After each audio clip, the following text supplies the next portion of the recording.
अगली सुबह का दर्द। सुबह की हल्की धूप हॉस्टल की खिड़की से अंदर आती है। अनाया बिस्तर पर बैठी है। आंखों में नींद नहीं बल्कि रात भर का डर। फोन में 8 मिस कॉल अनजान नंबर से। स्क्रीन देखकर उसका चेहरा फिर तनाव से भर जाता है। कभी कभी हम अपनी जिंदगी से भागना चाहते हैं, पर जिंदगी हमें पीछे से पकड़ ही लेती है। अनाया जल्दी जल्दी तैयार होती है, मानो किसी सच से बच रही हो। कॉलेज में भीड़ है, शोर है, छात्रों की हंसी है, पर विक्रम की नज़र सिर्फ एक चेहरा खोज रही है। अनाया। वह हर क्लासरूम, हर कॉरिडोर, कैंटीन तक जाता है। दोस्त, किसे ढूंढ रहा है तू? विक्रम मुस्कुराकर टाल देता है। बस ऐसे ही। लेकिन उसकी बेचैनी साफ दिखती है। आखिर उसे अनाया एक कोने में बैठी दिखती है, थोड़ी खोई हुई, आंखों के नीचे हल्के काले घेरे। विक्रम धीरे से पास जाता है। तुम ठीक हो? अनाया चौंक जाती है, फिर मुस्कुरा देती है। वही नकली मुस्कान। विक्रम कहता है, कल क्या हुआ था? मैंने देखा, तुम डर गई थीं। अनाया आंखें झुका लेती हैं। कुछ नहीं, बस घर की बात थी। विक्रम कहता है, अगर मुझे दोस्त समझो तो बता सकती हो। अनाया की आंखें एक पल के लिए नम हो जाती हैं, पर वह खुद को संभाल लेती है। अनाया, मैं नहीं चाहती कि मेरे कारण किसी को परेशानी हो। इस बात को यहीं रहने दो। विक्रम समझ तो नहीं पाता, पर चुप हो जाता है। कुछ चुप्पियां किसी तूफान का इशारा होती हैं। अनाया लाइब्रेरी में बैठकर किताबें पढ़ने की कोशिश कर रही है, पर ध्यान बार बार उसके फोन पर जा रहा है। अचानक टिंग, एक मैसेज। तुम मेरे बिना कहीं नहीं जा सकती, समझी? अनजान नंबर। अनाया का हाथ कांप जाता है। फोन जमीन पर गिर पड़ता है। विक्रम जो पास ही था उसे उठाने आता है, पर इस सार अनाया घबराकर फोन छिपा लेती है। विक्रम, तुम डर क्यों रही हो? अनाया फुसफुसाती है। कृपया मेरे पीछे मत आइए।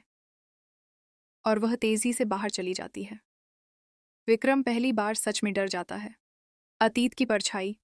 कॉलेज के ग्राउंड के पीछे एक शांत जगह। अनाया अकेली बैठी है।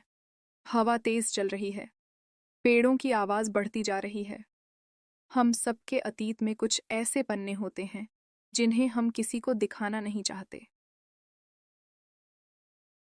Flashback visuals. एक घर, किसी का गुस्से भरा साया, अनाया रोती हुई, दरवाजे पर थप्पड़ की आवाज। तुम मेरी हो, सिर्फ मेरी। फ्लैशबैक खत्म। अनाया आंसू पोंछती है। उसके चेहरे पर थकान, डर और अकेलापन साफ दिखता है। विक्रम का फैसला। विक्रम दोस्तों के साथ बैठा है, पर मन कहीं और है। दोस्त, कौन है ये लड़की? इतनी टेंशन क्यों? विक्रम कहता है, यार, मुझे नहीं पता वो किस मुसीबत में है, पर मैं उसे अकेला नहीं छोड़ सकता। उसकी आंखों में पहली बार गहरी चिंता दिखती है। कभी कभी किसी अजनबी की पीड़ा हमारी जिम्मेदारी बन जाती है। शाम होने लगती है। अनाया हॉस्टल की ओर लौट रही है। विक्रम दूर से उसका पीछा नहीं, बल्कि निगरानी कर रहा है कि वह सुरक्षित पहुंचे।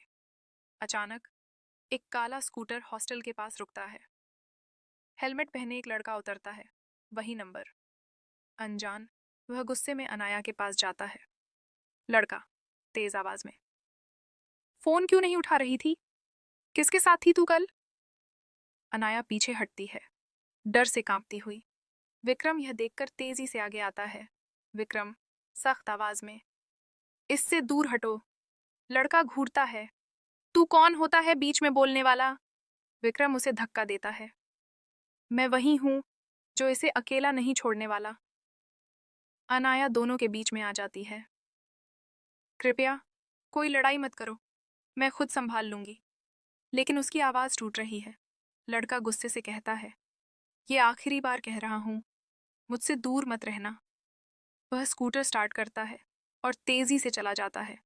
अनाया वहीं खड़ी रह जाती है, रोते हुए। विक्रम धीरे से उसके कंधे पर हाथ रखता है। विक्रम कहता है, अब तो बताओ, ये कौन था? अनाया बहुत देर बाद बोलती है, वो मेरा पूर्व बॉयफ्रेंड है। मैं उससे दूर आना चाहती हूँ, पर वो मुझे पीछे छोड़ने ही नहीं देता। विक्रम चुप हो जाता है।